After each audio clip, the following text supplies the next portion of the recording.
अब ईरान अमेरिकी सैनिकों पर टूट पड़ा है। 600 सैनिक घायल हुए हैं या फिर मारे गए हैं। वहीं सऊदी अरब पर एक के बाद एक काफी बड़े हमले हुए हैं, जिसमें अरामको रिफाइनरी में भयानक आग लगी दिखाई दी है। साथ ही IRGC ने इस बीच अमेरिका को चेतावनी दे दी है कि जंग का दायरा किसी भी वक्त बढ़ा दिया जाएगा। वहीं अमेरिका अब फिर से बातचीत करना चाहता है, यानी कि वो जंग से पीछे हट रहा है।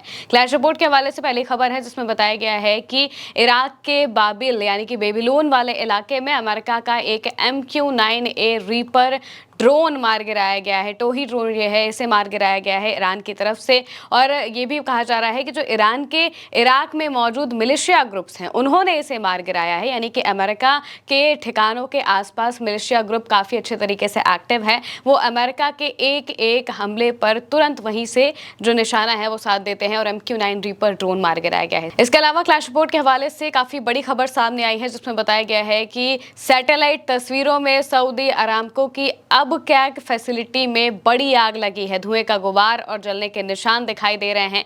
ये सऊदी अरब का सबसे बड़ा क्रूड प्रोसेसिंग प्लांट है। सऊदी अरब का कहना है कि उसके एयर डिफेंस सिस्टम ने ईरान समर्थित मिलिशिया द्वारा इराकी इलाके से भेजे गए कई ड्रोन्स को रोक दिया, जबकि हूथी विद्रोहियों ने अलग से कई क्रूड प्रोसेसिंग और ट्रांसपोर्ट फैसिलिटीज पर हमले की जिम्मेदारी ली है। यानी कि जो सऊदी अरब की अरामको इंडस्ट्री है, ये ऑयल रिफाइनरी की इंडस्ट्री है और ये सऊदी अरब के साथ साथ दुनिया की सबसे बड़ी तेल इंडस्ट्रीज में, तेल प्रोडक्शन इंडस्ट्रीज में मानी जाती है। और यहाँ पर जो यमन में मौजूद हूथी संगठन है, उनकी तरफ से लगातार हमले हो रहे हैं और उन्हीं में से जब ये हमला होता है तो तस्वीर दिखाई देती है, जो फैसिलिटीज है वहां पर भयानक आग लग जाती है, धुएं का गुबार नजर आता है और सैटेलाइट इमेजेस में भी इसकी तस्वीरें सामने आई हैं। होर्मुज लेटर के हवाले से लिखा है, सऊदी अरामको की अबकैक रिफाइनरी पर ड्रोन से हमला हुआ, जिससे इस प्लांट और ईस्ट वेस्ट पंपिंग स्टेशन में भीषण आग लग गई है।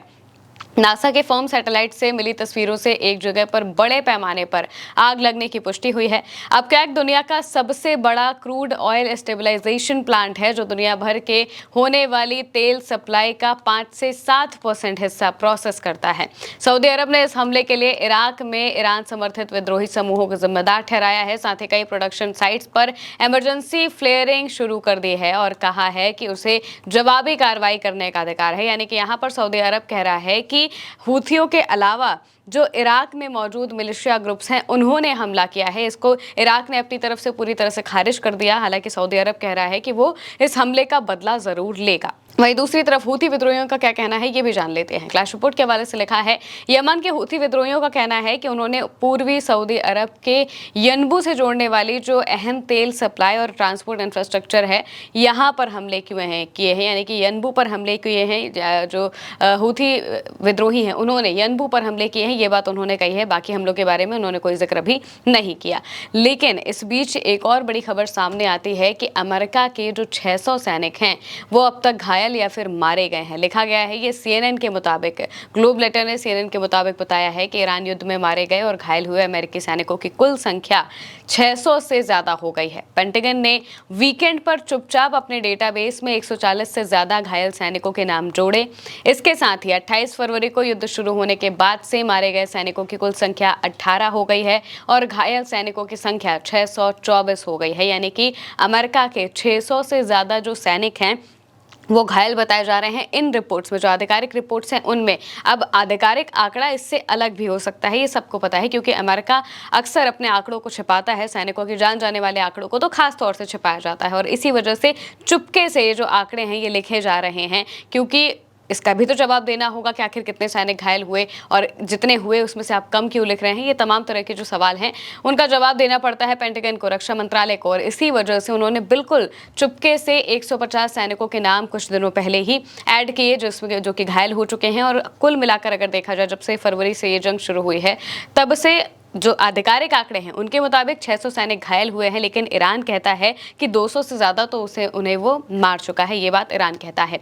अब क्लैश रिपोर्ट के हवाले से एक और खबर सामने आती है, ट्रंप का बयान। ट्रंप अपने बयानों में क्या कह रहे हैं आजकल, ये भी जानना जरूरी है। दरअसल लिखा गया है यहाँ पर कि हम ईरान के साथ गहरी बातचीत कर रहे हैं और अगर वो फेल हो जाती है तो हम बड़े पैमाने पर मिलिट्री ऑपरेशन पर लौटेंगे।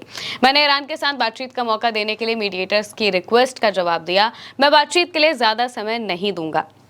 यहाँ पर जो डोनाल्ड ट्रंप हैं वो ये कहना चाह रहे हैं कि ईरान ने रिक्वेस्ट की और इसके बाद ईरान ने या फिर मीडिएटर्स ने रिक्वेस्ट की और इसके बाद उन्होंने बातचीत करने के लिए चैनल जो है वो खोला है। लेकिन असल बात तो ये है कि अमेरिका के जो मिलिट्री मिसाइल इंटरसेप्टर्स है वो बहुत तेज़ी से ख़त्म हो रहे हैं और इसी वजह से उन्हें मौजूदा वक्त में हमलों को रोकना पड़ा है। और इस बीच वो कोशिश कर रहे हैं कि वापस से ईरान के साथ बातचीत की जाए। अब ईरान अमेरिका का पैटर्न बहुत अच्छे से समझ चुका है। ईरान को पता है कि जब तेल की कीमतें बढ़ने लगती हैं, बहुत बढ़ जाती हैं, तो फिर अमेरिका वापस से बातचीत पर आ जाता है। पहले अमेरिका हमला करता है यही सोचकर कि ईरान को झुका लेगा, लेकिन ईरान झुकता नहीं है।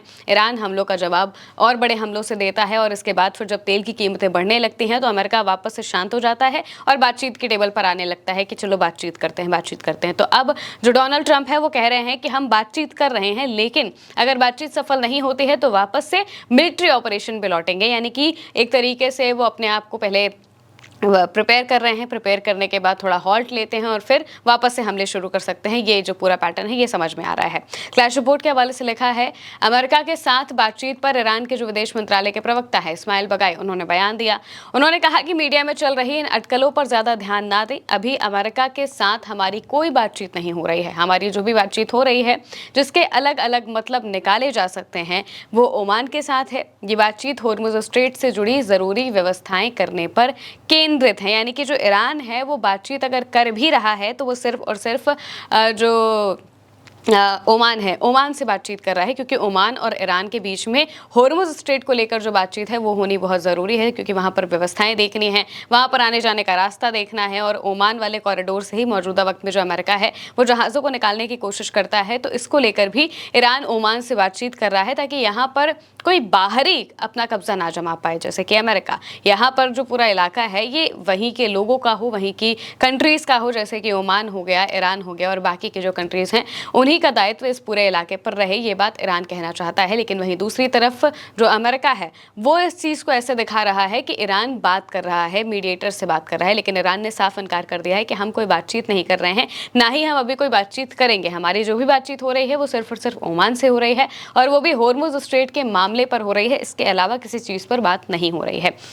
वहीं दूसरी तरफ करंट रिपोर्ट के हवाले से एक भी खबर सामने आती है जिसमें ईरान की जो IRGC है उन्होंने बहुत बड़ी चेतावनी दी है अमेरिका को, जिसमें ईरानी सेना का कहना है कि अमेरिका ईरानी कमर्शियल जहाजों और तेल टैंकरों को धमकाकर गैरकानूनी नौसैनिक नाकेबंदी करने की कोशिश कर रहा है। उन्होंने चेतावनी दी है कि किसी भी तरह की नाकेबंदी को युद्ध का विस्तार माना जाएगा और उसका जवाब सैन्य कार्रवाई से दिया जाएगा। यानी कि अगर अमेरिका जहाजों पर नाकाबंदी करता है, क्योंकि अमेरिका ने ये कहा है कि वो कमर्शियल जहाज़ों पर ब्लॉकेड लगा देगा, ईरान के जो जहाज़ हैं उन पर ब्लॉकेड लगा देगा, तो इसको लेकर उन्होंने साफ तौर से IRGC ने चेतावनी दी है कि अगर अमेरिका ऐसा कुछ भी करेगा तो जंग का दायरा ज़रूरत से ज़्यादा बढ़ जाएगा और अगर जंग का दायरा बढ़ा तो इससे सबसे ज़्यादा जो नुकसान है वो अमेरिका को झेलने पड़ेंगे। ये बात उन्होंने साफ कर दी है, क्योंकि मिडिल ईस्ट के जो बाकी देश है जहाँ पर अमेरिका के जो साजो सामान रखा है, अमेरिका के बेसेस हैं, वहाँ पर ईरान और बड़े लेवल पर अटैक शुरू कर देगा। और अभी इजराइल तो बचा ही है, इजराइल पर भी अटैक करने के बारे में ईरान सोच रहा है। फिलहाल के लिए मेरी यानी महिमा के साथ इस खबर में इतना ही। आप देखते रहिए उल्टा चश्मा न्यूज़।